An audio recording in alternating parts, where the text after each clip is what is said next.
like, I wonder who contacted them or how he got that information. Yeah. That might tell me, like, how my name got on the manifest, because I still have no idea how I got on it, because I don't work for them. Right. So I'm like, how did I even, I mean, they came, it's a 14-seater, because it was a cargo. It was like one of the very few G3s that have a cargo door. So normally I think they can sit like 21 or 22 people, and it could only sit 14. And it was a senator from Illinois, and then a congressman and his wife, and then some students from like another, they were all from a different resort, not from the resort that I was at. And it was like just my name. It wasn't like Carol or my husband. It's just me. And I'm like, that's one of those things where you're like, okay. it's like a mystery. Oh yeah, I'm not going to turn it down. It's like it's an opportunity. Why would you not take it? Exactly. But then my husband was like, well, my name's not on it. And I was like, well, I'm not going to go if your name's not on it. He was like, no, you need to go. And I'm like, no, I'm not going to go. I'll just forfeit my seat. I mean, it's just one seat, you know, so I'll let somebody else take it. And then, I'm glad you're safe. thank you so much. Me too. me too, yes. So, and then when I went up to the guy who at the time I didn't know was the pilot, I said, you know, he's diabetic. I'm not going without him. Like, do you have an extra seat? And he was like, yeah, we can get him on. I said, plus he works for Gulfstream. I'm like, you know, yeah, so. That's, well, and we'll kind of jump into it with that. First off, the trip that you took, I was reading over just the Facebook post. This was an anniversary trip. Yes. You and your husband were taking. To celebrate our eighth year. Yeah, and we had saved for a couple years.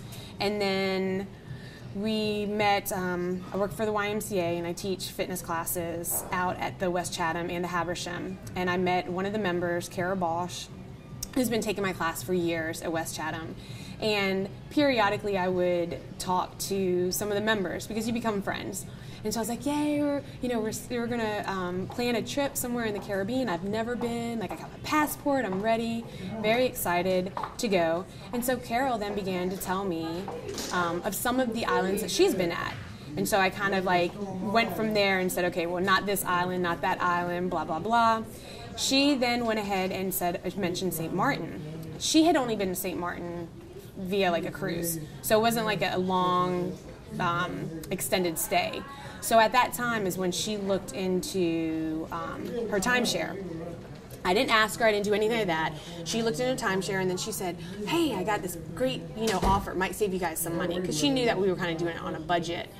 Because I was already talking to some travel agents and all that stuff, which actually in hindsight, we were going to stay at Sonesta Bay, which was Maho Beach or Great Bay, and their sister resorts, and they're wiped out. I mean, they got hit hard.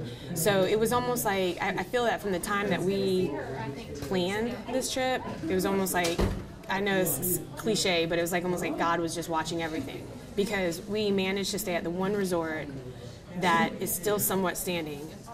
All the other resorts, Oyster Pond, or Oyster Bay, Maho, Sonesta, Great Bay, which is in Phillipsburg, those, even Royal Palms where Carol was staying, got hit pretty hard, so, yeah. So, you had planned, though, for a while to take this trip. Yes. When you're finally going down there, I think the extended forecast had Irma churning out in the Atlantic. Yeah. The timeline, what were you looking Timeline. at? I think my husband started contacting Delta around Wednesday, prior to us leaving Saturday, September 2nd. We had purchased the tickets through Priceline. Okay, so there was, and the reason we went Priceline because they were roughly around $200 cheaper. So ultimately, I think we spent around $1,600 for both tickets. And so he contacted Priceline, and they were like, well, weather's looking good. She's like, I think at that time when she was like maybe a category 2, and they were projecting that she was going to be more north of the Leeward Islands. So then we also contacted Delta, and Delta explained to us the same thing. Like, there's no worries, you guys are good, we have like 30 meteorologists. So each day leading up to us leaving, my husband was in contact with both of these companies, and at neither time did they say, we'll refund you the money, or even give you a credit. I didn't even want the money back, I just wanted a credit. Can you move it back to like November or December or something else, out of hurricane season? And they said no. They said, you can take the chance of losing all your money. We already contacted the resort, and they weren't going to refund us the money. So we knew we were going to be out of that money. And then the airline company said, well, you can take the chance that if there's a bulletin, like an advisory given, you may get your money back. May get your money back. So we were like, what are we going to do? So I think we were still kind of undecided. My mom and dad were saying, don't go. His mom was saying, don't go. But we're going to go. Right. And so I think it was Friday, we did one more phone call. And Irma was still kind of like shifting. She was, maybe Cat 2, Cat 3, because she kept fluctuating. And at that time, Delta then reassured us, if she changes paths or it becomes, intensifies, we'll get you out. So I'm thinking, okay, I've never been in this situation before. I've never traveled outside the U.S. So I'm putting now all my faith and hope into this one corporation that, okay, they do this for a living. They deal with this stuff on a day-to-day basis. I'm sure what they're saying is true. No. When we get to the island and we found out, I think it was Monday, it was a Cat 5, and it was directly coming towards St. Maarten. My husband was on the phone 3 to 4 times, Monday and Tuesday. Monday, they told us, we don't fly to St. Maarten on Tuesday. They also told another couple from Sacramento, California, because they flew Delta as well, and they told the wife the same exact thing. Because in the Caribbean, I guess they have certain days that they fly, and Tuesday wasn't one of those days. So I was like, are you kidding me? So then the little bit of cell service I did have on my cell phone, I was able to see updates from people on Facebook. So I had some friends putting posts on my Facebook telling me, hey, they are flying in, they have more flights in Princess Juliana. American Airlines does. So my husband then calls Delta and say, hey, can you check this? Because we didn't know who else to call. We didn't really have the access, okay, who else do we call? So he called Delta, and they said, we don't see anything. It wasn't until later Tuesday we ran into, because we had a meeting Tuesday night at Simpson Bay Resort, and we ran into a couple of residents there, and they said that American Airlines sent in 3 flights, but it was kind of off the radar. But they were charging them. After the hurricane, I ran into a few people that said that this, it basically confirmed what was told to us on Tuesday night. And I'm one girl, she traveled by herself. She's from DC, and she traveled by her points on American Airlines. Well, they kicked her off Tuesday, and her friend ended up paying $1,000 to get a seat on American Airlines. She paid. So it wasn't you know what I mean? It wasn't oh, well, you already have a paid seat, and here's your friend, she already has a paid seat for points. I don't understand how that works. But again, I'm not educated in that, that field. So I was just thinking, okay, well, you paid for a ticket. Why would you not just honor it and say, okay, you're about to be hit by a Category 5 hurricane. We're going to get you out of here, regardless of how you paid for the ticket. So in hindsight now, the other day, my husband says, I got a phone call from Delta, the corporation, a woman in the corporate office, and they're going to refund us $1,200. And I said, are you kidding me? I don't care about the money now. You know what I mean? That's all great. Okay, but why couldn't you have done that at the beginning? You know what I mean? Why didn't you do that when we originally asked? Or say, okay, Mr. and Mrs. Barrios, we can go ahead and give you a credit. However, if you go, say, in January or February, the prices may be higher, you make up the difference. Why wouldn't you do that? There's over 6,100 Americans that were stranded on just that island. And I'm sure a lot of them had Delta tickets. So now what are you going to do? You're going to credit all those people back, yet you put them in harm's way, and by the grace of God, we're all alive. What could have been different? Yes. Right. And I told my dad that. I said, in hindsight now, I would do things differently. We would have just forfeited the ticket and taken the loss. It's okay, it's only money, because what happens if we would have been, we would have got killed? Then my parents are raising 3 out of our 5 children, So it was definitely, like I said, a humbling experience and put things into perspective that way. Well, how long did you actually have on this vacation at the resort to enjoy? Was there any enjoyment before anything happened? Oh yes, there was. Oh my gosh, like I said, this is my first time ever, so I was really, really excited. I think more so than my husband, but in the back of our head, we still knew that Irma was out there. When we got in on Saturday, we get off, and we're like, oh, this is beautiful, just like everything that you imagine, and I've met a lot of friends here that have been to St. Maarten before, and they're like, you're going to love it. So we get off our plane and get our bags, and we go get a rental car. My husband had 3 free days for a rental car, so I had told Carol already, like I had everything already planned, like I did my homework, and I was like, okay, we're going to go here, we're going to go there, I want to try all these local spots, because I didn't want to just be a tourist. I didn't just want to stay on just that little piece of St. Maarten. I wanted to really see how the locals live, and really experience their home. And so to me that was important. So we get to the rental car, and then we waited along with a bunch of other Americans for like an hour and a half to get shuttled to our car. So we get our car, we get to check into our resort, and then I said, come on, let's go. And so we go over to the French side, and we're just driving.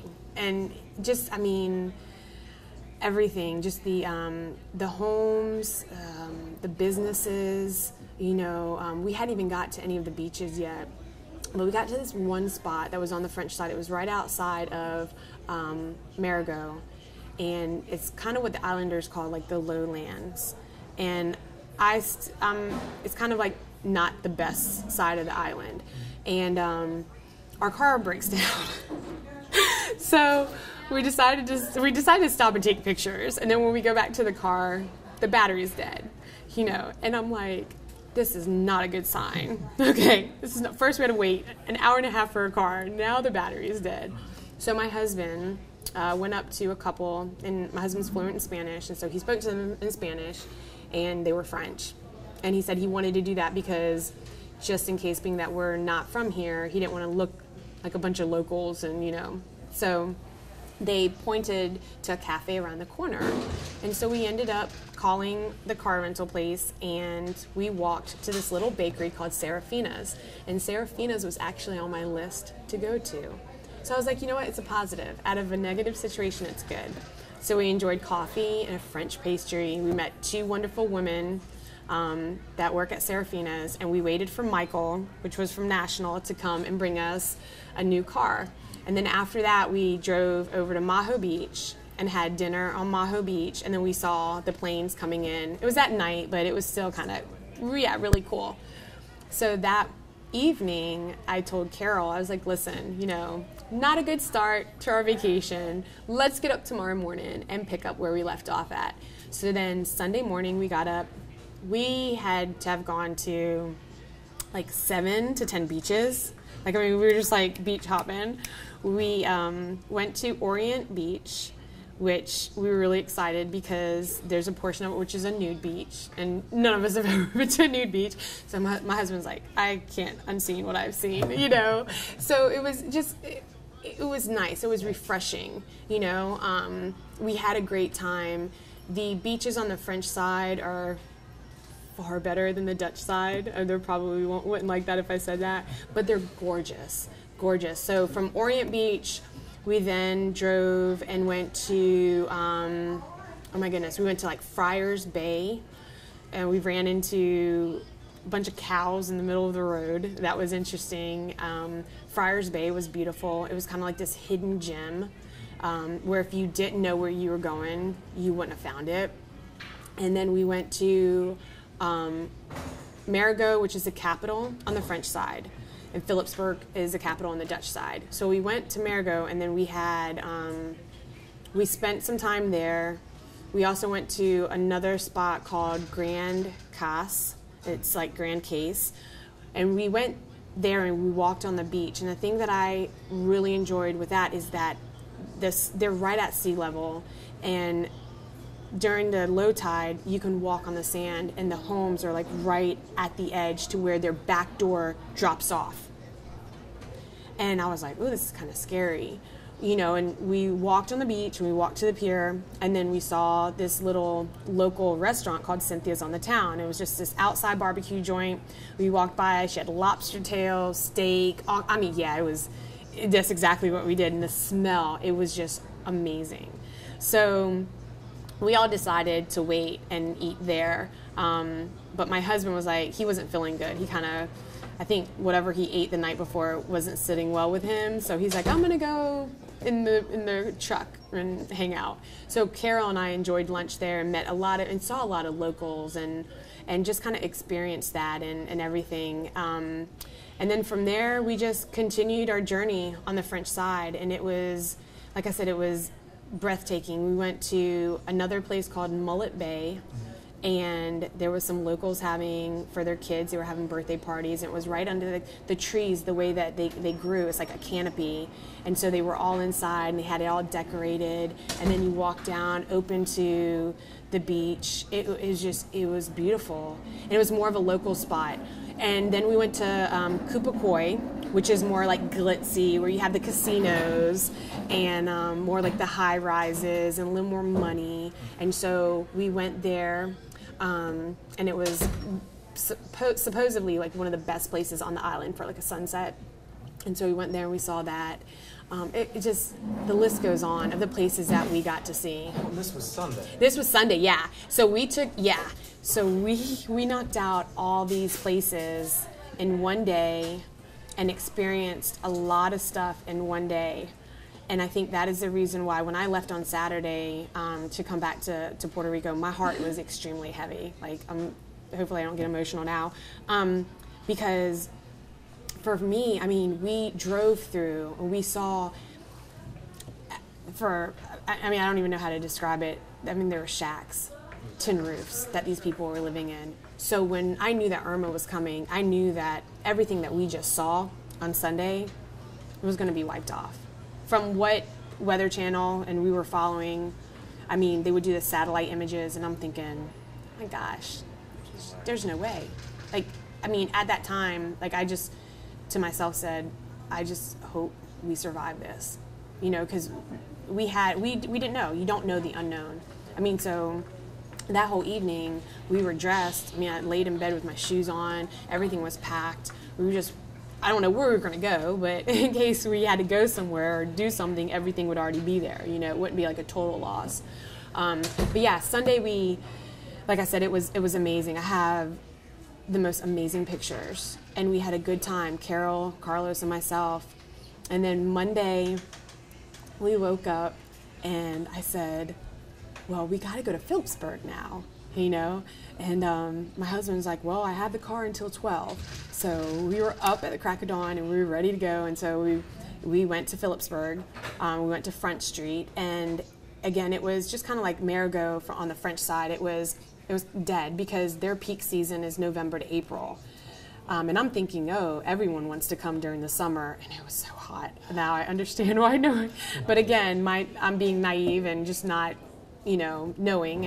And so like, yeah, our peak season is from November to April. So there's a lot of restaurants and shops that actually close down in September and October because of that. So we saw a lot of signs that, we're off for the month of September. We'll be back October 1st or November 1st or whatever the case may be.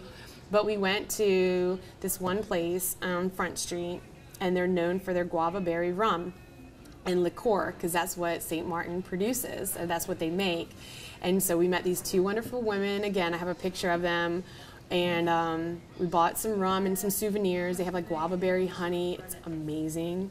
And then we got some rum and liqueur, and then we bought a little daiquiri that I'm not a drinker, so I was kind of out like that. But it tastes great. I was like, oh my gosh. So we did that, and then we ended up having to turn the car in on Monday. So between half of Saturday evening, if you want to say maybe 3 to 4 hours, Saturday night, all day Sunday, and then from maybe 7:30 to 12 on Monday, we were able to just cram in as much as we possibly could of St. Martin. And you were supposed to have how long? A week. Trip? A week. So you had to get a week's worth of activities and enjoyment Yes. into that maybe 36-hour window. Right, and that was only of St. Martin. All three of us I had booked an excursion to go to Anguilla on Tuesday. Yeah, because we heard amazing things about Anguilla, and we were like, okay, and Tuesday was our actual anniversary. So I'm like, okay, that would be like awesome, that'd be great. And of course, that was canceled prior to us even going. My husband just started taking up paddle boarding, and it's like one of his newfound hobbies now. And so like he purchased himself a paddle board, and he's been practicing and all this, and so he was ready to do that, and they canceled all of it. So, which is fine, but I mean, none of the residents or the tourists or any of that got to enjoy any of those like excursions or activities that the resort even offers. And like, I don't know if you heard me talking to one of the ladies here earlier, they were even flying people in on Monday. So I kind of counted our blessing, because I was like, here we are, we got in on Saturday, and we at least got to see the island, where there were some people that were flying in on Sunday and Monday, and they hadn't even left the resort. And then here they are facing this hurricane that we had no idea, because we were only told again by like the meteorologists in Delta that, oh, you might have like a day of rain, some wind, Couldn't have been more wrong. It couldn't have been more wrong, which nobody can, Right. But as you're watching this, again, was there a sense of a panic, or was there a sense of fear around the island, say Monday, heading into, because when did it make landfall there? Tuesday evening. Yeah, So is when we started getting the outer bands. So Monday, yes. you would have figured that people would have started feeling a little anxious, a little nervous around the island. What was the feeling? The resort staff, they had their spirits, like they were positive. You could feel like good energy and positive vibes from them. I think that they were just trying to keep our minds focused on, like, they had a welcome party at 3:30 in the pool, and that's how we actually met a lot of people that we ended up becoming friends with after the fact, because we had like a dance party. It was hilarious, like balloon toss, and it was really for those 2 hours that they made us feel like, wow, this is how our whole week's going to be, But again, in the back of your mind, you knew that the inevitable, that you're facing a Category 5 hurricane, regardless. Monday night, we went walking along the main street down from our resort, and it didn't hit us until I started seeing a lot of the locals boarding up, because like when we were traveling Sunday, you didn't see any of that. People were out and about. People were enjoying the weather. I mean, it was gorgeous. It was beautiful. And so none of them were like, nobody had sandbags or wood boarding up windows or anything. It wasn't until Monday that we started seeing, the sandbags and people boarding up windows and things of that sort. And I took some pictures of that as well. And then later on that night, we had pizza at this little Italian pizzeria that's right there on the resort property. And we were waiting for the pizza to be made, and I was speaking to the bartender, and she's a local. And I said, what do you think about all this? And she's like, it is what it is. Like, she goes, the last time they were hit, I think she said was in 95 by Louis, and it devastated the island. She said they got another one back in 2014, 2015. I think it was Gonzo. I can't exactly remember which hurricane it was, but it wasn't at this caliber. It wasn't at this level of intensity. I even remember watching, because we had electricity going all the way up to about 4:30 a.m. Wednesday morning. So all evening from Tuesday into Wednesday morning, we had the Weather Channel on, and I was watching like Weather Underground, which was a show that was on at the time, and they were like 185 miles per hour, 200 miles. I'm like, can this thing please like stop? Just stop. Like 185 is good enough, And they were talking about this may not even be, it's like in a category of its own, and I'm thinking, that's when, like, for me, the fear and anxiety and everything started to like happen. And prior on Tuesday, we stayed just local in the resort. We had, I think it was like 2 meetings that day that the staff had with us. And at that time, there could have been maybe 300 people. And I was like, okay, we can do this. You know, we're gonna make it. And the staff was good. They told us, you know, hey, you need to go to Pelly Deli right around the corner, stock up on some food for at least 3 days. So we did that. You know, bread, peanut butter and jelly, water, whatever we can think of. We had people boiling eggs and cooking up hot dogs and putting them in Tupperware containers so they can just have food and boiled eggs for afterwards. My husband and I really owe it. I think it was smart planning on his part. He had told me, I think it was Monday. It was Monday or Tuesday because I can't remember exactly what day. But he said, hey, I think we need to meet all the people in our villa. So I think it was 8 units on top and 8 units on the bottom. And they were the kind where they adjoin. And so they had a stair leading down to the downstairs villa. He said, go downstairs and meet the neighbors. And I said, okay. So I walked down there and I'm banging on the door. And they can't hear me. And the aroma of whatever they were cooking was amazing. And I'm like, oh, I want to meet these people. I'm hungry.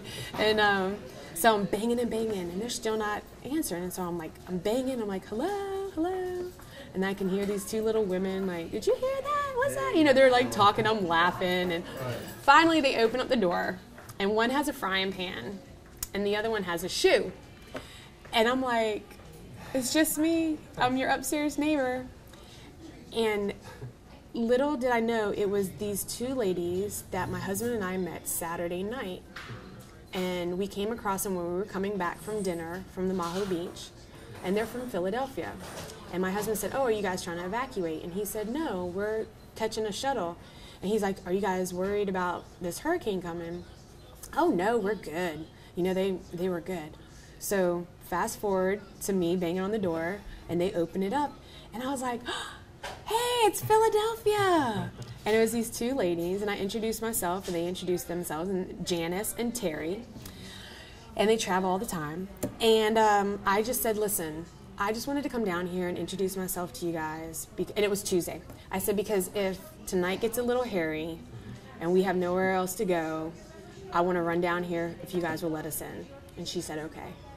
So come Wednesday morning now, when we're in our bathroom and my husband noticed the seam from the roof separating from the wall, the roof was literally coming up and back down, coming up, back down. I felt like Dorothy, like our house was just gonna like uproot and, you know, go off. I've never seen anything like that. And he said, you need to get up, let's go. So he gets out of the bathroom, he runs into the living area, which is wide open. The entire, like the walls, the floor, everything is shaking. It's a feeling I've never felt before in my entire life. Like I literally thought that the floor was gonna just crumble below us. And he goes and calls the front desk and says, our roof is about to come off. And they, for some reason, answered and said, you need to go downstairs. Yeah. At that time, I grabbed my backpack. He grabbed his backpack. And I run down there. He stayed up at the top. I run down there and I bang, bang, bang. I'm screaming at the top of my lungs like never, ever before. And by the grace of God, Terry opens the door. I get in. I'm trying to hold the door open because at that time we created the wind tunnel because I didn't know that their windows were blown. So it created a wind tunnel. And so my husband was trying to keep the door open. I was trying to keep the door open. It slammed back, like hit me on my hand and slammed on his hand. The whole door frame ripped off. And all I remember is us just running into the bathroom, and he was right behind us. I don't know how he got from the top of the stairs down so quickly. But we get into the bathroom, and that's all she wrote. I mean, it was basically, we waited in there for a few hours, just continued to pray. And then finally there was some calmness, which was the eye. We got out of there, and then we saw people that were on the main resort. They were telling us, you need to come, because they just saw everything. They're like, you need to come. So it took us about 20 to 30 minutes to get over the wall, to get Terry and Janice and everybody else that was in the villas out over the wall, down the little hillside, And then we went into the main building, and they have like on the third floor is their visitor center, and it's all like enclosed. I mean, they have like multiple layers, you know. So we went into the most inner room that we possibly could to ride out the second portion. And I think we had at that time, it seemed like more than 300 that was at the initial meeting. But we all just sat in there. I mean, it was hot. It was not the best situation, but we didn't feel one shake. There was no crack in any of the glass in the windows. It was the best place to be. And it felt like maybe 45 minutes, but I know it was longer than that. But it was like nothing. It was like a piece of cake. I'm like, oh, this is great. We just went through the first portion where our roof and our walls and everything else collapsed. And the second was here, you know, with everybody else congregated together. And you had just the period of time from when, edge of the eye wall to yes, the other. and that was it. When we were slowly coming down, the wind started to pick back up again. And we were like hurrying because Terry, she walks with a cane, and Janice is just a little slower moving. And she was worried. She was in her nightgown, and here she is like on her butt scooting down, you know, the hill. So I felt kind of bad for her, but I was like, you guys just saved us. I'm going to make sure, you know, my kind of group fitness instructor came out of me. I was like, get on your butt and start, you know, pushing herself, sliding down. We laughed about it, and we stayed in contact. Because they lost their room, we lost our room, everybody in the villa. So come Wednesday, we had multiple meetings that evening. But the 6 o'clock meeting on Wednesday was where the staff went ahead and had families like meet to try to relocate the people who just lost everything. Because at this time, the room that we had was no more. So now where are we going to go? We're going to sleep in the lobby? It was fine whichever way. So they ended up getting a room on the very bottom floor. And then we ended up finding a bed with a couple that we actually met at the Monday pool party. So it's kind of weird how like it just, everything, the pieces all fell into place. And many of the people that we met at Simpson Bay, they all had like the same story. You know, it was just devastating. And then they became like a hub for the locals. So then we started seeing locals come in, and that's how I got to meet a lot of them and then hear their stories of what their encounter with Irma was like. And it was just like mind-blowing. What were you hearing? The one gentleman that I'm still in contact with now, his name is Nathan Wilson, and he, born and raised in St. Maarten on the French side, went to school for a couple years on the French side, and then his family moved to the Dutch side, and that's where he pretty much was raised. And then he just recently moved to the French side 2 years ago with his wife. They live on Nettles Bay. And so I just saw him sitting there by himself one afternoon in the lobby, because that's where we would go to just hang out and kind of congregate and meet. And plus it was like first come, first serve with the food. So we knew, you know, like with my husband being diabetic, I was like, no, I'm going to make sure that he has something. So I was sitting there, and he just had like a couple briefcases and one black backpack. And I said, you know, started talking to him. I said, are you a local? Because I hadn't seen him there on the resort prior to. And he said, yes, I am. And I was like, did you, like, tell me, like, do you have anything? And he's like, I really don't know. He goes, I'm sure my house is probably completely flooded. And I said, well, why do you say that? And he goes, well, are you familiar with Nettle Bay? And I was like, yes, I am. And he goes, well, we had like 15 feet waves coming over our house. He said, just seeing the sea come over our house, because they're right there on sea level. And he said, and the cars and the road were like matchbox cars, like someone was just clashing them together, and they were exploding, and there was fires and boom and the noise and everything. And he said, the grace of God we heard from talk after everything kind of settled down, that Simpson Bay had a generator, because a lot of the other resorts, their generators got damaged. So they were only running the electricity for a few hours at a time, you know, so people could charge and people could have coffee and whatever, you know. So I was like, thank God. But I met him, and, you know, he was trying to get his wife to Holland, and then he was going to stay back because he wanted to, you know, help rebuild, and his parents were there, you know. So I still, like I said, he emailed me this morning, and I told him about Maria. I said, I don't have any good news for you. I said, but this is what I've been hearing so far. And he's like, if you can just give me updates, I would appreciate that. And he goes, I don't know if this island can take another hit.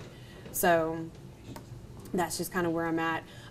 We met another young lady, and I'm probably going to mispronounce her name, but it's Ninka, and she's from Holland. But she moved to St. Martin about 5 years ago with her company. And we met her and Vera, which is her next door neighbor, and they actually came to Simpson Bay because that's what a lot of the locals did, because they knew that their house or their surrounding area wasn't safe. So they knew that Simpson Bay was higher ground, so they wanted to go somewhere that was safer. And they were actually in the villa that we were in. So they got the same roof blown off and caved walls and all that stuff. So she had her cat and we were helping them, and her boyfriend was in St. Lucia. So my husband helped her by allowing her to use the phone to call and make sure, because there was no communication, there was nothing. So every now and again he would get like a hot spot or an area where there was signal, and he'd be like, I mean, it was like flock of seagulls. Can I make a phone call? Can I call somebody? Can I, and on one of my Facebook lives, I had like 2 people come up behind me and just tell him the name and can you please call? Can you please call? And I'm like, wait, slow down. Like, nobody back home in the States is going to be able to understand it. And my friends called his family in Curacao. One lady was from Queens, New York, contacted her family. I mean, it was just to really see people in that state, to really have like the fear of the unknown. I mean, that's exactly, it was scary. And after the storm hit, you didn't really know, did you have a timeline of when you were going to make it home? Or No. how you were going to get home? Mm-mm. So you were just in limbo there, staying at what was remaining of this resort, not knowing how or when you were going to get home. Right. So Wednesday, after everything calmed down, because the resort staff, they had a hurricane team stay back behind and help everybody. So they told us that they would let us know once everything was okay and you can move about. So being that we were already on the 3rd floor at the main hotel, the staff was there and kind of directed everyone, but they really didn't want people leaving because the electrical wires were down, gas was, it was like literally like a bomb went off. Blown out windows of cars, half of a wall gone, cars, the cars, it was crazy, the devastation that the cars were in. So from that time, my husband and I decided we're going to walk from Simpson Bay Resort over to Royal Palm, which was, we didn't have to go on the streets, we could walk across on the beach. So that's what we decided to do because we wanted to check on our friend Carol. So at that time, we go over there, and I don't know, it could have been like 12-ish, and she met 8 other individuals that were from California, and they kind of took her under their wing, and one of the ladies was trying to find some like cell service. So she was in the room next to them, and you could hear her scream. She was ecstatic. I got it. And then starts like texting and calling. So we run over there, and I'm like, I'm calling the American consulate. Because they thought that there was one on St. Martin, but I knew that there wasn't. It was in Curacao. So I was like, I'm calling them. So I called. It didn't go through. Called again. It's like, it does like a funny ring. And then this woman, the heavy accent comes on, and I'm like, hello? I'm an American citizen. I'm stranded on St. Martin. Can you please get us off? I didn't know what to say. She probably thought it was like a lunatic. And she goes, excuse me. And I said, I'm sorry. I said, my name is Dawn Barrios. I said, we just have been through Hurricane Irma. I'm on St. Martin. I'm here with a few other people. I'm an American citizen. What can you tell me? And she was like, American citizen on St. Martin? She goes, we haven't heard from anybody from St. Martin. She's like, tell me, how many people are in your party or this and that. I was like, why didn't you guys get us off on Tuesday? Why didn't you guys send more planes? And so she's like, there was a plane sent. I said, ma'am, nobody from our resort, none of the American citizens got any text messages or emails or anything letting us know that there were American commercial planes coming to get us off. Nothing at all. And she goes, at that time, well, how many do you think are there? Like, how many is in your party? And I said, American citizens? I said, between Simpson Bay and Royal Palms, maybe 400 to 500. Now, this is Wednesday. I think the news reports came out like Thursday, like there was 6,100. So I was way off. way off. But I didn't know about, what was on Kupakoi or Oyster Pond. There was even a couple that was celebrating, I think, their honeymoon that had an Airbnb on the French side. And I'm going, so they were all over. So at that time, I said, okay, what's the plan? She goes, well, right now, the communications are down. She said, we're trying to get in touch with the airport management, and we're not having any luck. She goes, I don't even know how we're talking to you right now. She said, we are hearing that the Princess Juliana Airport is gone. So she was telling me, like, the air traffic tower was gone, and I mean, making it sound real. And I'm like, oh my gosh, we're going to be here for weeks. There's no way that they're going to get anything to us. So at that time I asked her, so what about the State Department? I said, can you please get in touch with the State Department? Can they please do something for us? And she goes, ma'am, the State Department cannot do anything for you because it's Dutch government. I understand it's Dutch government. I understand that. Can you please get in touch with the State Department? Let them know that there are approximately 400 to 500, if not more, Americans that are stranded on this island. We've just been hit. We have no electricity. We have no water. Food. And she did ask me, she said, how long do you think for food? Maybe 2 to 3 days. So at that time, she checked, because I heard her flipping pages, and she was looking to see if any family members were looking for me. And she said, can you do me a favor? And I said, yes, ma'am. She said, can you please, when you go back to your resort, let the people there know to contact the American consulate, because we do have people from the States calling in looking for their loved ones, and I have a list, and they're trying to make sure. So at that time, she took down my name, and she took down, because my phone was iffy, so she took down my friend Carol's number, and she said, for any updates, I'll call you. So I said, okay, well, I never heard back.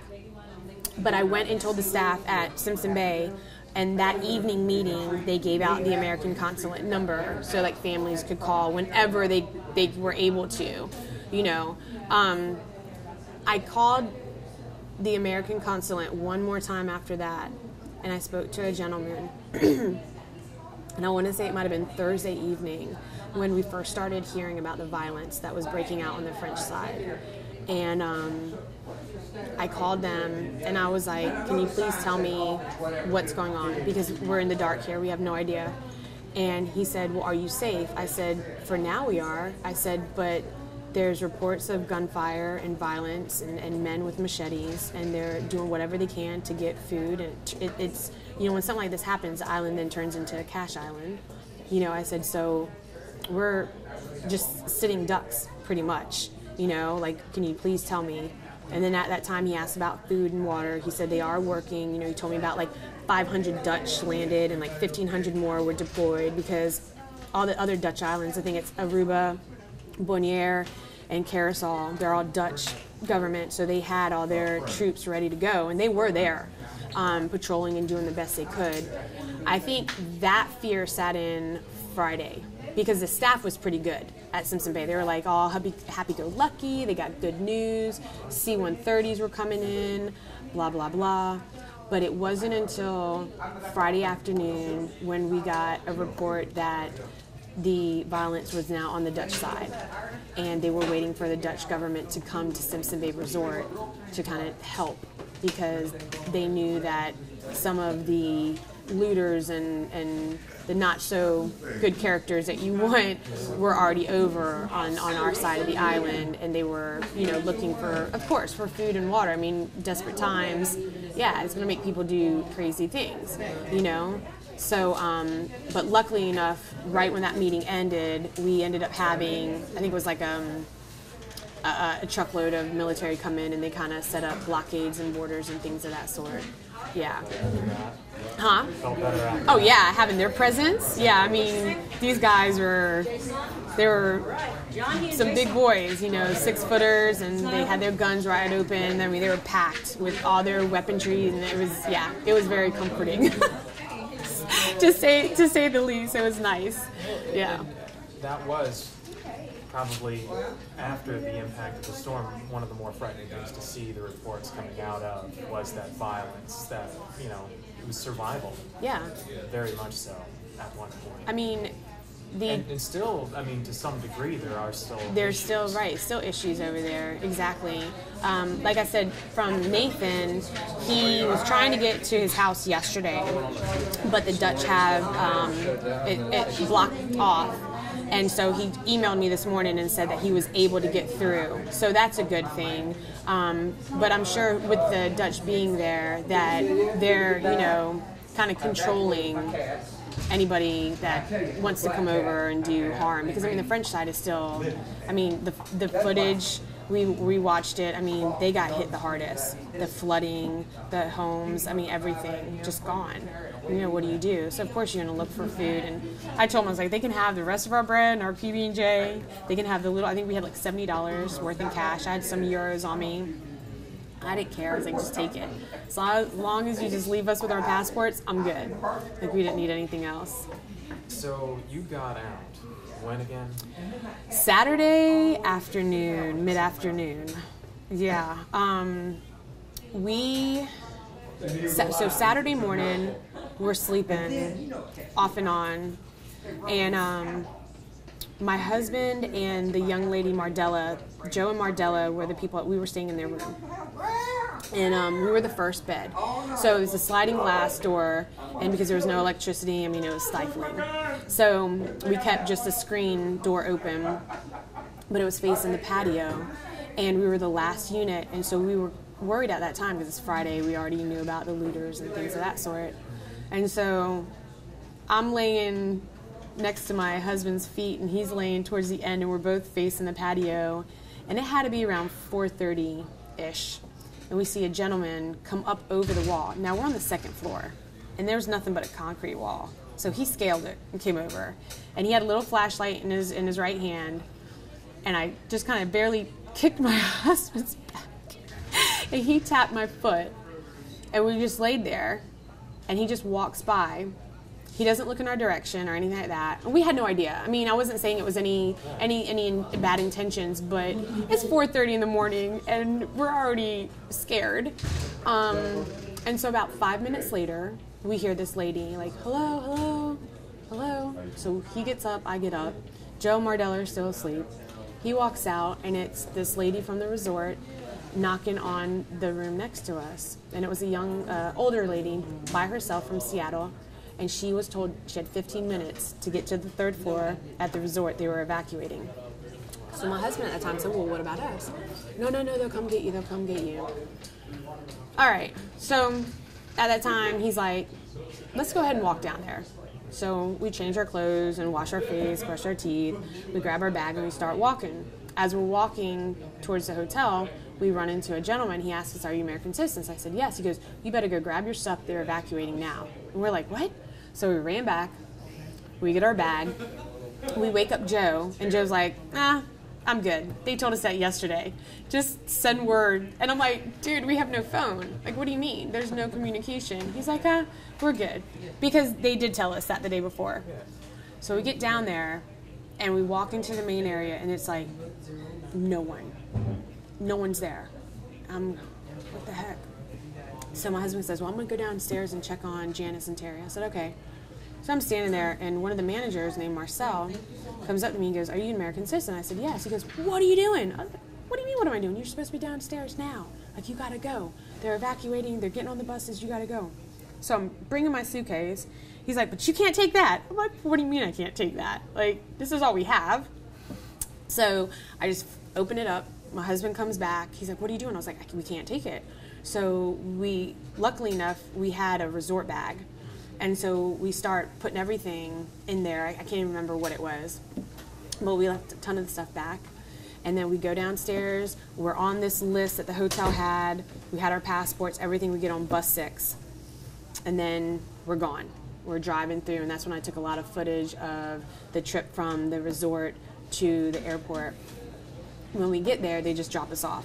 And we just basically get in line, just like everybody else. And it was I'd probably say a good like half a mile, 3/4 of a mile away from the actual like tarmac. So we were just out there, just waiting. And I was like, man, there's so many other people. And on the other side was the Dutch line. So they had the Americans, they had the Dutch. And that was moving pretty quickly. because they already had a Dutch plane, and they had their Dutch C-130s already on flight line, but there was no American planes yet. So we waited and waited, and slowly they moved the line around, and we saw Carol. She was good. She was safe. She was at the front of the line. So I don't know, maybe 3-4 hours passed. I don't really know the time. I just know my legs, my feet, everything was killing me. We waited so long. And then we start seeing clouds and darkness, and I'm like, this is Jose. I was like, are you kidding me? And we start, rain comes down, sideways, every which way. It's freezing cold, the biggest raindrops I ever felt in my life, the wind. I'm like, you gotta be kidding me. Some people were well prepared than others. They were pulling out ponchos. I was like, really? Really? I'm here with the clothes on my back in this duffel bag. And so I'm pulling out like our paddleboarding shirt, and I'm putting it over me, and my husband and these other 2 guys from Jersey that we met from the resort, we're all hunched over, like, because I didn't want our bag to get soaking wet. And so we're all hunched over and trying to, stay like warm, and I'm like, oh my gosh. And then finally it kind of eased off. So everybody stands up, and we're like, okay, this is nice. I see like 4 people come through the gates, and they start calling off names. And I'm just at my head's down. I'm not paying any attention to it, because earlier the Dutch soldiers were calling off names off of a list, and most of them were in Dutch. So I knew at that time, I'm like, it's not any of us. We're just waiting for a C-130. And Carol had a better view of the flight line than we did. And we couldn't hear anything. We couldn't see anything. We were just sitting there waiting. All of a sudden I hear my name. And I'm like my ears just perked up. Oh, that's my name. And I got super excited. Even I almost forgot my husband. I was like, that's me. And I'm like, and Carol's like, Dawn. And she's yelling at me. I'm like, wow. And I see this guy in a blue flight suit, and he has a clipboard, and I see these other 2 people standing next to him, well dressed, and I run over there, and they get just like bees. All the Americans, where's my name on it? Can I go? And they're like, listen, we're from the State Department. Only the people on this list. So at that time, I'm standing there with my husband, and the gentleman says, are you Dawn Barrios? And I said, yes, sir, I am. I said, and this is my husband, Carlos Barrios. I said, he's diabetic, and I need him to get on this plane with me. If not, then I'll give up my seat, and we'll stay. No, that shouldn't be a problem. And I said, he said, these people are with the State Department, and I'm with Phoenix Air, and you're getting on my G3. I thought I was going to lose it. I mean, I was like, floodgates just, my husband was like, because I'm super emotional all the time. Flight attendant, the nicest, sweetest woman, came up to me, and she said, we're going to be all right. She's like, if you guys can just move over here, because at that time there were a lot of people in the line, then we're like, they're upset, because this was the first plane from the U.S. that landed, and and Carol told us later that she saw them. They had been waiting there for a while, but they were getting the clearance from the Dutch to come and give off the whatever was on their manifest to call the people, and then they needed to go. So they ended up getting the rest of the people that were on that list, and then the Dutch were like, all right, you got to go. Like, let's go. Load up and go. And I mean, it was quick. We got on it, we sat on it, and we took off. And it was pretty emotional. I mean, we saw the C-130. We left everybody back. I mean, everybody that we became friends with, and we were like a little family for those 3.5 days. So I was kind of like, man, I hope they get on the C-130, because we knew that Jose was coming. So we make it to Puerto Rico, and that was amazing. They were super nice. Of course, tourist people, and they were like, hey, we have hotels for you, and I know you probably want some food and a nice shower and everything. And so we were waiting for Carol, because by that time I had texting capabilities. I'm like, yes, cell service is awesome. So I was texting her, and I was like, listen, this is where we're at. Text me as soon as you land. Let me know, blah, blah, blah. And so it was probably maybe like an hour and a half later, she texted us, and she was on the first C-130. And then I think on the second C-130 was the rest of the people that we met, like the couple that opened up their room to us, the young ladies, Janice and Terry, that opened up their door to save us for the hurricane. Some of the other people that we just met, we were texting them where we were staying, because we wanted to try to get together later on that night as a group, just to kind of hang out and kind of decompress. and things of that sort. So yeah. That relief, I can't even imagine. You just said it was very emotional, but once you landed, were safe, away from the island. I mean, is there any way to really put into words other than it was very emotional? Yeah, it was. My husband and Carol were good. I was more of like, I just didn't really want to do anything. I mean, I kind of joked around with my sister-in-law. I sent her a text. She goes, "Are you guys good?" And I said, "Yeah." I said, "I'm actually doing laundry right now." She's like, "Really? Really?" I said, "Well, I mean, the clothes that I am wearing right now are the only clean clothes I have, and so your brother. And so I'm here in this beautiful resort in Puerto Rico waiting for 2 hours to do laundry while he was on the phone with Delta trying to schedule a flight home. And at that time, we were being told it was going to be Thursday. And so we were like, oh, well, what do we do? Make the most of it? Like the vacation that we didn't have. And then at that time, it was kind of like, I'm over it. I'm done. I can't even eat. My stomach's in knots. I was heartbroken. And like, I mean, some of my friends, they can't even imagine, but at the same time, they're like, well, you really feel that connection with the island? And I'm like, well, yeah. I said it would be the same way like with Katrina with New Orleans. You know, it's never the same. It's not the same. You remember it how it was pre, and you go and you see it now, and it's just... And you were one of the few to see it. Yeah. I mean, out of the group of friends that we met at the resort, some of them flew in on Sunday, some of them flew in on Monday. You know, they had no... a chance to go and experience what we did. So I was showing them like the pictures that we took, and they're like, oh man, that's beautiful. I wish we had the opportunity. So really they didn't get an opportunity at all to experience or see St. Maarten in all its beauty, you know, and so we did. And I think that's the reason why it is so important that I try to at least give back to the individuals that I met, because besides hanging out with Terry and Janice while we were there, I mean, there wasn't anything to do.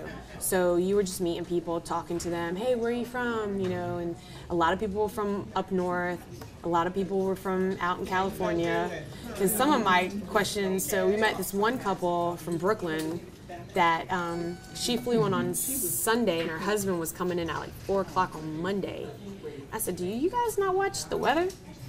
And she kind of laughed, and she goes, we didn't know about the hurricane until we got on the airplane. And I'm like, maybe because we're right on, you know, the coast, we're a little more, yeah, exactly. And people in New York are just like, you know, that little 5-10 minutes of the weather during, you know, the news is just not important. It doesn't faze them one bit.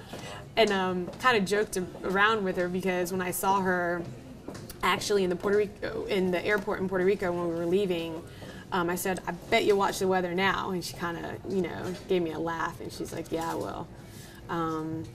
Yeah, it's indescribable. I mean, the feeling, the emotions. It was just, I mean, I was crying when I went to go check in at the airport in Puerto Rico, because I was like, I can't believe this is happening, because kind of like the wishy-washy of, okay, you're leaving here, or you're gonna leave, you know, next week, or there's, you know, the violence and the way that we were sleeping, and then the food was being rationed off to where we were only getting, it was at first day like 3 meals, which we were okay, because like I said, we had some food, but then Friday, I mean, people were fighting because there was only 200 plates, and the people were doing the best they could, you know, and it was like people were just sharing food. At that point, it was just like, okay, whatever you can get. It was 2 meals, and we were grateful for it, you know. We were so dehydrated. I've been in fitness all my life. I've never had like swelling to the point of where it was so painful in my legs and my feet. I never experienced that, and I experienced that on this trip. So it was a lot of things, just like my body and what it was doing and exposed to and things of that sort. So it just weighed on us. And so like I said, Saturday, and then being told we're not leaving until Thursday, and we were like, okay, we can't afford this hotel. So then we were like, we have family that live in Puerto Rico, so we were trying to figure out, okay, maybe we can go and stay with them, this and that. And then we ran into 2 couples that evacuated from St. John, and they were leaving 4:30 on Sunday. And the gentleman told my husband, hey, we just called Delta and they have some extra flights. So my husband for 3 hours was on the phone with Delta and got us 2 seats. And then Carol had to cancel her flight with American. They refunded her a portion of that ticket, and then she called Delta and paid for a ticket for Delta, and that's how she got, on. So we're at the Puerto Rican airport in San Juan, and immediately we all get a text from Delta, your connecting flight from Atlanta to Savannah has been canceled. And I'm like, okay, what else? This is just great. So at that time is when my husband called our 2 older sons that were in Augusta, and we were like, okay, you need to come and pick us up in the Atlanta airport. And Carol ended up driving home, which I don't know how she managed that, but she drove home that evening. So we finally met up with my parents who had our other children because they evacuated in Millen at a state park there. We got there around 2:30 Monday morning is when we finally got there. And that was right after the bulk had hit us here. Yeah, so you were following Irma. Yeah, that's it. I'm a storm chaser. Not unintentionally, of course. Yes. But that was just how it happened. Carol put it in a text. She said, we started with Irma and we end with Irma. And when I read that, I was like, of course, I just lost it because I'm like, what are the chances? And if we had not gotten up, or if that gentleman, whoever he was, didn't walk past our patio door that morning, we would have probably slept for another hour and a half, maybe, give or take. And we could have missed that first evacuation because the Dutch government did close the airport Saturday because of Jose. So I think they were able to get out roughly, they said around 1,200, and that was, majority of them were American citizens. So I think Saturday, all of Simpson Bay Resort and Royal Palm Resort were able to get all of their individuals, their residents out. And then it was some of the other people that I don't know, like where they were coming from or anything like that they were still stranded there. And then I was following the news, and they did more evacuations on Sunday and Monday, yeah. So. Well, and again, the fundraising effort, what you're trying Yes. to do now at this point, I saw is there a link to... Yes, it's on my Facebook page, and I think it's raising funds for hurricane victims in St. Martin, Don Barrios, and I set a goal because when I initially met these people, I told them, hey, these individuals, as soon as you guys have some kind of communication, is it email, Facebook, even give me a call, something, get me a list of supplies that you guys need. Now, I know the Dutch government and the French government, very able, I understand that. But I also know that when we were there, I mean, the cost of some of these items were just outrageous. And again, I understand all of that. There's a lot on how it gets to that island drives up the cost, okay? But if I can get them diapers, if I can get them toilet paper or wipes or something, and this is even after the fact. This isn't just like right then and there and then that's it. Like if I can just, lighten their load. Do you know what I mean? Even if they can just put it in a cabinet and say, okay, we got extra when we need it, and they don't necessarily have to go to the Dutch government's organization, or they don't, you know what I mean, kind of thing. So when I told Nate and I told Ninka and this other guy named Thomas and a couple other individuals that I met, and even the staff from Simpson Bay, they're all locals as well, and they lost everything, but they stayed back to ensure that we got to the airport. Do you know what I mean? And so the least I could do is get them something, whatever it is that they need, if it's a favorite type of food or I don't know, something. So that's where I'm at now, is I found that a lot of my friends on Facebook wanted to help. And I know sometimes just as Americans, it's easier to just donate, than take the time and go shopping and get it. So $5, $10, $20, great. And then I figured what I'll do is I wanted to have the funds readily available, so then when they contact me and say, okay, hey, is there any way that you can get this together and mail it to us? And again, I'm aware that we're talking about a small little island coming from the States. It's going to take a while. But believe it or not, I've gotten a lot of good ideas. People are like, check into this company and see if they do like cargo shipping. You can order stuff on Amazon. It'll go directly there. It'll be less of a wait. Whereas if it's coming straight from me going to the, post office, it's going to be a longer time to get there. There was a couple other suggestions made. And so I'm like, okay, yeah, keep bringing it, because I've never done this before. I've never been in this situation before. I've been one of those people on the outside when I see a GoFundMe and I'm like, oh, okay. Hurricane relief, oh, okay. And then it's different when you've actually been through it. Yeah, and so now I'm like, no, I'm not going to do that again. Like when I really say it's life-changing, life-altering, it definitely is that. And when I got on my Facebook live videos when we were in St. Maarten, and I saw the projected path for Irma coming up the east coast of Florida, coming into Savannah, and I said, guys, you need to go. Because I know many people, including myself, stayed for Matthew. And I've been in other hurricanes. There was Hugo and Floyd. And we always kind of stayed. It's like, we're good. We're kind of like in that little cove. We're not going to, but she was one of a kind. She was on a mission, and it was just crazy how she just got stronger and stronger. And so I was telling people, just evacuate. It's better to have peace of mind. Your house, you got insurance. It's materialistic things. But your life, you can't, you can't get that back.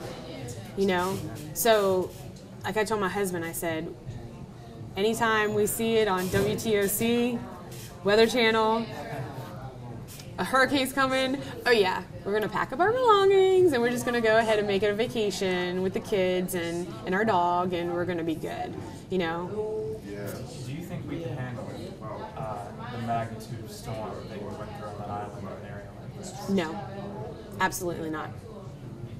Absolutely not. In terms of what it would do? Oh my gosh. To the landscape, well, look at the satellite images they were showing, the foliage when they were looking at St. John's, St. Thomas. At one time it was green, and you look at it, brown. Some parts underwater, portions of the island. I was just reading an article the other day.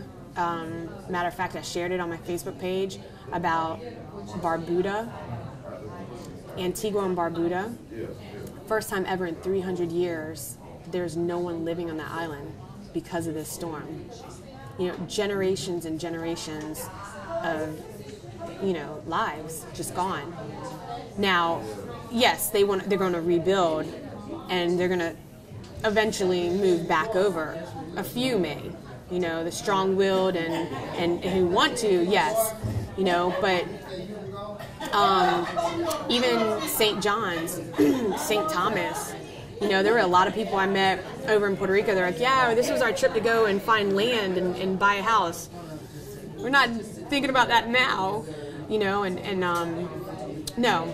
I was even concerned about Florida because, oh my goodness, I think it was Matthew.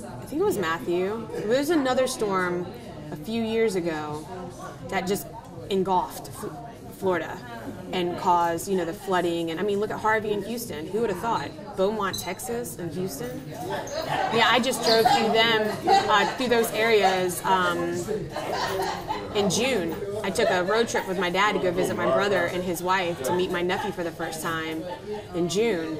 And here I am looking at these images, and I'm like, man, we went through that a few weeks ago, a month ago, and now it's devastating, and that was Harvey. And look at Irma. So hurricane season is over. No, and that's the thing. They said 185, but by the time she got to us, it was at sustaining winds. They were saying roughly around 225, and some of the gusts were more than that. And the sound, like I told told people before, I said, you know, like when you're sitting in your house with Matthew, because I remember we were sitting on our first floor, and you could hear like the whistling, like the wind, and you're like, wow, that sounds bad out there.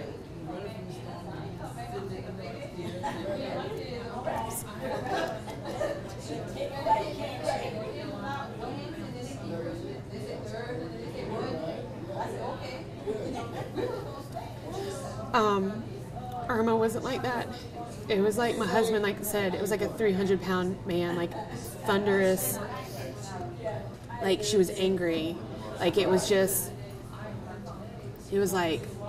constant. There was no like a little bit at a time, like maybe a 20-second, and then you get it was constant. Like I said, the whole room shook, and I know, I just know in my heart that if Savannah ever got a direct hit at the caliber that she was when it came over St. Maarten, we would be gone. We would be underwater. Be no doubt in my mind. Be no doubt. The beautiful trees in Forsyth Park, Daphne Park, downtown area of River Street. I mean, look at what her Outer Bands did. Burnside Island, Isle of Hope. I've been born and raised here. This is my home, and many homes were flooded, debris everywhere, and that was just the Outer Bands. And then look at Key West. I mean, I went to Key West 3 years ago, and and Captiva Islands on the west of Florida, Sanibel Islands, Sarasota, Naples. I mean, it's not the same. The beaches. I mean, it's crazy. So yes, I definitely feel that we would not have made it through if we got a direct hit. Yeah. Yeah, I mean, I don't think you can say it any other way. But yeah, thank you so much for sharing your story with us. Yeah. You know, when we first learned that y'all were down there and waiting to come back, I know it was a sigh of relief knowing that you all were getting a flight back and that you were okay. Yeah. There's a lot of people back here just watching Irma as she was making that path to the Caribbean. We're wondering, you know, who's down there? How are they going to get back? Are they okay? And like you said, the communication was cut off to where it was hard. Yeah, it was hard. It was hard. Even the consulate. Yeah, it was. I mean, again, I tell a lot of people, you know, I don't want to keep harping on it or saying on it, but it's prayer, faith, hope. No matter what I feel now, looking back, no matter what I am going through or put up against or whatever obstacles I have now, it's nothing compared to what I've been through. And I know people are probably like, okay, you know, it was just a hurricane or whatever, but it wasn't just a hurricane. Like, it really wasn't. I mean, when you're in that situation and you feel you're helpless. You know, not the strongest person or most intelligent person or all the money in the world. None of that matters at that point. None of it. You know what I mean? And that's what it hurts me when I was down there, because everybody was so like, well, American citizens have to get off the island and this. And I'm like, what about the Dutch and the French? Like, what about these people? Like, I don't care about the color of your skin. I don't care about your nationality. I don't care about your financial status. Like, again, we're all people, you know? And it's just, it gave me a different perspective, too, on how the states look at the islands or how we're in a bubble, because all the Weather Channel was talking about was like Irma coming to Florida, It hadn't even hit St. Maarten yet. You know, they talked like, they gave us like maybe a 3-minute segment, and I'm sitting here going, but what about us? What about us? Like, do they know? Do they know? Can somebody, you know, at that time I'm like, what about us? You know, like, yeah, Irma's going to hit you guys in a couple of days. You have no idea the path. I mean, everybody has these models and everybody is, saying this and that. But, I mean, she was supposed to come up the east, and then she took that turn or went straight and then said, oh, nope, not going that way. Look at Jose. Same thing with Jose. And then now you got Maria and Lee, and now we're all watching Maria.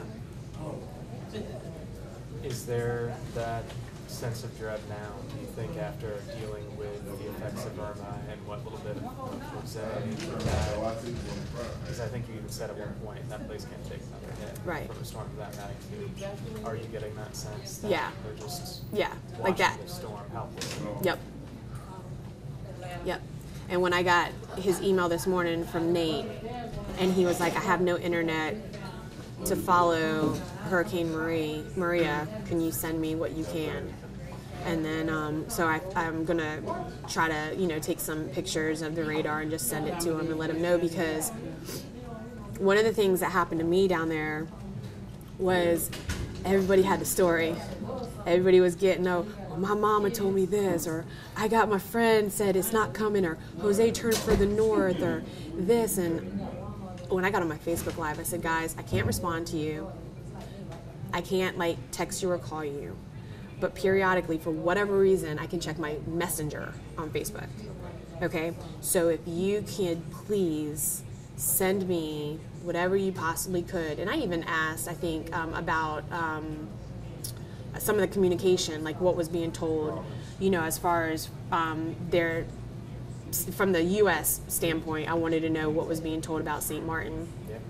And so, that helped, because then if I heard somebody say, oh, we're good from Jose, nope, timestamp 3:30, whatever day, and I would show them, and they were like, oh, okay. Because in that way, at least I knew, and the people that I was around, I could be like, okay, listen, this is what I heard. And then we would put up against what they heard, and then we can kind of go. Because, again, we were at the mercy of the staff at the resort. And as much as they did a fantastic job, they were also about crowd control. And they weren't, they were doing the best they could to make sure and comfort everybody, and they didn't want to give us any bad information. And it wasn't until Friday evening, before we left on Saturday morning, that they started talking about Jose. Now, we already knew about Jose because of all the updates I was getting periodically. So when they went ahead and said, well, it looks like we were right on, I think the cone that they were projecting, we were right on the outskirts. So maybe 110 miles per hour. And I'm not sure exactly how much rainfall we were going to get. But I was like, who can say they've been through 2 hurricanes in the same vacation? Yeah. But by the grace of God, we got out right when he was hitting St. Maarten that morning. But like Carol said, then we ended with Irma. So we began, and then we ended. So, very interesting. And we've been talking about it. My husband is kind of dealing with it in a different way, because I feel like I'm more of the emotional one, so I am releasing it. He still has, some issues as far as the sleep and things of that. And I told him, I said, it's going to be, it's just something that we're going to have to get through, and we're going to get through it together. But I can't imagine, like I said, Nathaniel and Ninka, Thomas, Cleon, some of the other, Diego, Marcel, all of them that are still back there that we met. It's just like our version of what the people in Houston and the people that lived in New Orleans, and now the people in Florida, but yet here we are faced with another hurricane. Yeah. Thank you. Yeah, you're welcome. No, and I do want to ask also, I know you mentioned some of those Facebook Lives, some pictures and things like that on Facebook. Would it be all right to share those to help illustrate the story as well? Yeah, I just posted some of the pictures that we took